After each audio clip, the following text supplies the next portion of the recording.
Adrian here, and welcome back to Meghan and Harry Tales, the channel where we take tabloid trash, shred it into royal confetti, and serve you the truth behind the headlines. And oh boy, today's headline, a royal eye-roll special from our dear old friends at the Daily Mail. You know, the publication that prints more fiction than J.K. Rowling, but with none of the charm. They boldly claim, brace yourselves, that Prince Harry wants to reconcile with the royals, but knows he must do it without Meghan Markle, because obviously Meghan is the villain in every royal fairy tale gone wrong, right? Yeah. Sure, Jan. Grab your tea. It's time to fact-check, dissect and drag this nonsense into the cold light of truth. Let's just get this out of the way. Every time Prince Harry so much as breathes in Montecito, the UK tabloids whip up a headline blaming Meghan Markle for the state of his relationship with his family. And this one? Oh, it's the same stale storyline reheated in a microwave of royal desperation. They want us to believe that Harry is ready to come crawling back to the palace gates, alone, tail between his legs, muttering, "Sorry, Granny, I brought an American and she had opinions." Seriously? Meghan is not Yoko Ono. This is not 1969. And Harry, he's not some naive prince who got led astray. The man served in Afghanistan, built the Invictus Games, took on the British press and won, and walked away from an institution that protected abusers more than it protected his biracial wife. But sure, he must reconcile without her. That's not reconciliation, that's submission. And if you think Harry's interested in playing the palace's game of come home but leave your black wife behind, then you clearly missed the entire plot of Spare. To see the flaw in this rumour, look at Harry's actions. He left everything behind, country, titles, security, to protect his family. His loyalty to Meghan is clear and public. In interviews and his memoir, Harry speaks of we, not I. He credits Meghan with helping him envision a different life. There's no evidence he regrets his choices or blames her. The rumour collapses under the weight of his own words and actions. His commitment is a matter of record. True reconciliation requires empathy and mutual understanding. The tabloid version demands Harry return alone on the palace's terms. That's not healing, it's an ultimatum. Forcing someone to choose between their spouse and their birth family only deepens wounds. Real resolution would mean the family listening, acknowledging pain and welcoming Meghan.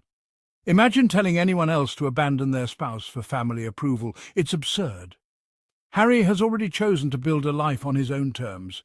Peace can't be built on erasing Meghan from the picture. The tabloid fantasy is about control, not reconciliation. True healing requires respect for the family Harry has created. Anything less is just another power play. Let's imagine Harry returns alone. What would he do? His old roles are gone. He'd be a prince in limbo, separated from his family and purpose. The tabloids would quickly shift to Lonely Harry stories, trapping him in endless speculation. Meanwhile, his children and wife would be an ocean away. The scenario is unworkable. He can't be a full-time prince in London and a father in California. The whole idea falls apart under scrutiny. It's a cruel fantasy spun for headlines, not reality. The real cost would be personal and public misery. The story is a dead end. Why do these stories keep coming back? They're not about truth, they're about shaping public perception. The goal? Make Harry seem unhappy, Meghan the cause, and the royal institution blameless. These narratives sell papers and generate clicks. Conflict is profitable, happy endings are not. The media has a vested interest in portraying the Sussex's life as a failure. Repetition breeds belief even when the story is baseless. The persistence of this rumour is proof of the media's agenda, not its accuracy. It's a machine built to sow doubt and discredit. Don't mistake repetition for truth. In the end, the tabloids fade and the truth remains. The headlines that once seemed so urgent and dramatic eventually lose their power, dissolving into the past. What endures is not the noise or the speculation, but the reality of people's lives and the choices they make for themselves. Harry and Meghan are building a life on their own terms, one of shared values, purpose and love. They have chosen to step away from the expectations of others, focusing instead on what truly matters to them, each other, their children, and the causes they believe in. Their journey is about authenticity and mutual respect. Their story is about forging a future together, not returning to old scripts. They're not defined by the roles others have written for them, but by the dreams they are daring to pursue. Every day, they're writing a new chapter, one filled with hope, intention, and the courage to move forward. True reconciliation, if it comes, must honour their choices and family. It cannot be forced or demanded. It must be rooted in respect for the paths they have chosen. Healing is only possible when everyone's voice is heard and valued.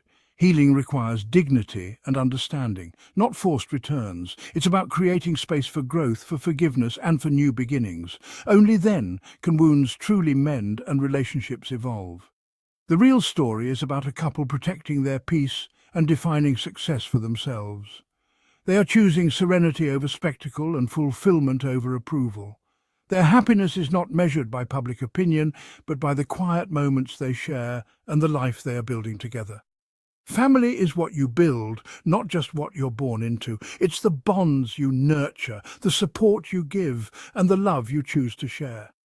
Harry and Meghan are creating a family rooted in acceptance, kindness, and unity. Their choice is a powerful message. Love and loyalty shape your kingdom. It's a reminder that true strength comes from standing together, and that the most meaningful legacies are built on compassion and trust. So next time the Daily Mail tries to sell you the fairy tale of Harry's solo return to the kingdom, remind them this isn't the Lion King. And Harry, he's not Simba looking for Mufasa's approval. He's building his own Pride Rock with Meghan, Archie and Lilibet. This is Meghan and Harry Tales, baby, where the truth gets the royal treatment and the tabloids get dethroned.